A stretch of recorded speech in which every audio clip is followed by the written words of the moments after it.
Hi, good morning. Thank you for being here today as we update the community on the murders of two women in East Orange County and how our detectives' vigilance may have stopped a potential serial killer. 25-year-old Carlos Yadiel Baez Nieves targeted the most vulnerable women he could target, women who were transient and who traded sex for money. On two separate occasions, about a month apart, he picked up 41-year-old Fatia Flowers and 44-year-old Nicole Daniels, had sex with them, and strangled them to death. Then Baez Nieves drove to an intersection and pushed their lifeless bodies out of his truck. So we're going to give you the warrant affidavits, which have all of the details in there, but I'll give you a few more details about the case. So on March 14th, Fatia Flowers' body was found at the intersection of Trevarthon Road and Harrell Road. So her cause of death was not immediately clear, but it was highly suspicious in nature. And then on April 17th, the body of Nicole Daniels was found in the same location. So through the course of their investigation, detectives were able to uncover a video surveillance that showed Nicole Daniels entering a very distinctive white Ford F-150 pickup truck the night before she was found dead. And this was at a 7-Eleven in the 1700 block of North Econ Trail. That truck was later determined to belong to Baez Nieves, and he was actively trying to sell that truck, no doubt to get rid of it and any evidence in the truck. And our detectives were able to arrest him for driving on a suspended driver's license. He ultimately confessed to our detectives to killing both women. He is currently in the Orange County Jail on 2 counts of first-degree murder. So I'm very confident because of our detectives' relentless efforts in this case that they stopped Baez Nieves from becoming a prolific serial killer. He targeted women who he clearly thought would not be missed. He murdered them and dumped their bodies on the side of the road like they were trash. But very, very grateful and thankful for our great detectives who knew that Fatia's and Nicole's life were meaningful and that they, of course, deserve justice like all of us. So happy to take any questions at this point. Sheriff, I'm sorry, could you tell us more about the details of who picked them up and then what happened and Yeah, so a lot of those details will be in the affidavit, but basically, these were women who traded money for sex. He did pick them up on 2 separate occasions, had sex with them, and strangled them, and then dumped their body at the same intersection. And so luckily, our detectives canvassed the area. We talked to many women in that area who knew both victims and knew about their past. They also let us know about a person in this white pickup truck who they thought was acting strange. Any reason to suspect that he might be responsible for other killings as well? So anytime we have an incident like this where there's 2 deaths within a month apart, we are certainly looking to see if he may have committed any murders either here or where he's from in Puerto Rico. Typically in these cases, this information is added into a law enforcement database, so other agencies are able to see that we found these 2 bodies, that this suspect is responsible, and this was the manner of the death. And just like we do, they check that database all the time to see if there are any similarities. And certainly we'll work with the FBI as well to see if they know about any similar cases throughout the country, because he's only been here since 2020. Can you share where he is from in Puerto Rico? I don't know where from in Puerto Rico, but I know that he came here from Puerto Rico in 2020. And then you said there's reason to suspect he could have been a serial killer. Can you elaborate on that? Well, so he killed 2 women in a month's time.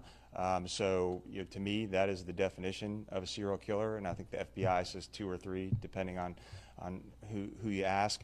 But I think this is a person who's clearly capable of doing this and may have done it in the past. And you know, the fact that he targeted women that he thought would not be missed leads you to believe as well that he is a killer and probably would have killed again. Sheriff, I'm very much further to this question. Your thoughts on this?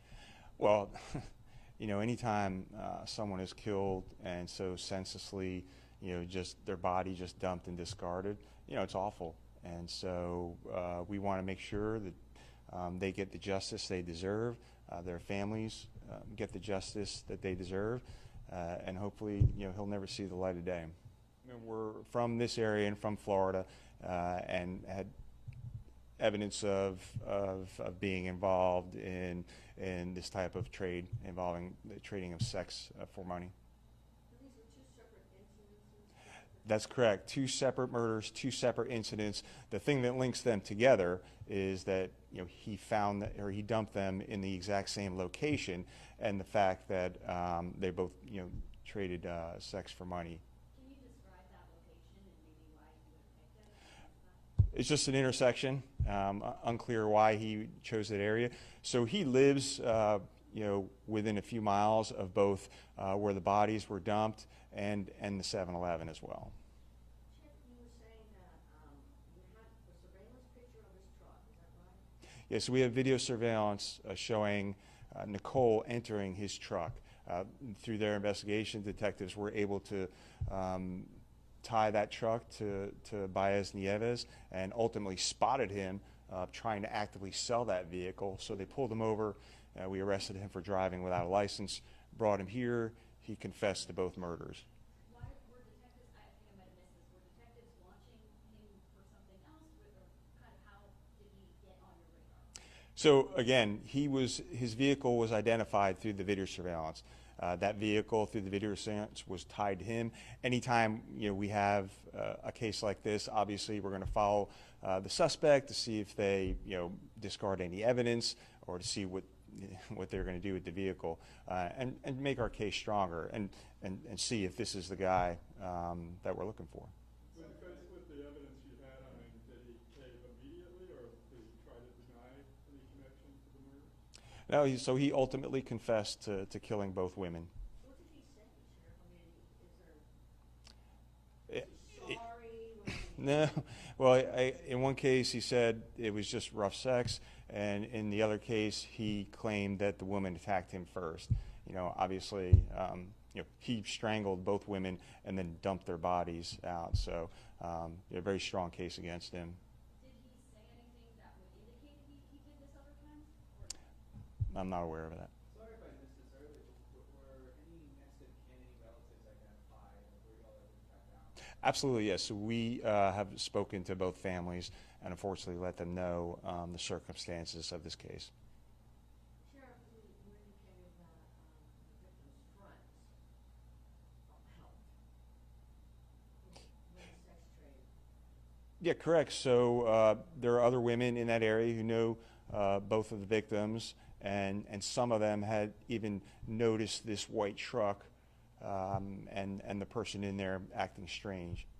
What does strange mean there? What was he acting like? I'm not sure. I just know that they were, you know, they said he had acted strangely. So. You know, and this man is, you know, now not on the streets anymore. Can you talk to what that is?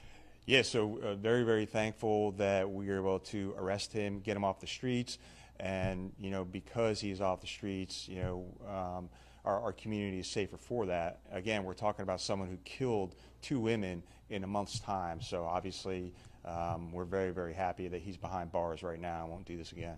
Were the 2 women connected to each other in any way, friends? And just so that they, you know, worked and lived in that same area. When you say that he targeted people he didn't think would be missed, or are those, is that your guess from evidence, or is that something that he said? No, that's just, you know, I've been doing this for 33 years, right? So, you know, I think there are people out there who think that, you know, women like this, their lives don't matter, and that they might not have close family ties, and, you know, there's not going to be a sister or a mother on the news, you know, screaming for justice. So, you know, and if you look out, you know, through the history of crimes and stuff, you know, many of these serial killers, target women involved in these same type of circumstances. And you said with much disgust, what he did and how he disposed of it like trash. That seemed like a very deep feeling to you. Yeah, I mean, it's awful. Our detectives, they're parents. I'm a parent.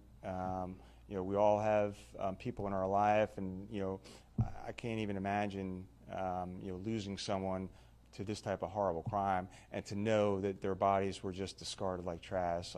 It's awful, and we're just happy that we're able to bring them and their families some justice. Good. All right. Thank you.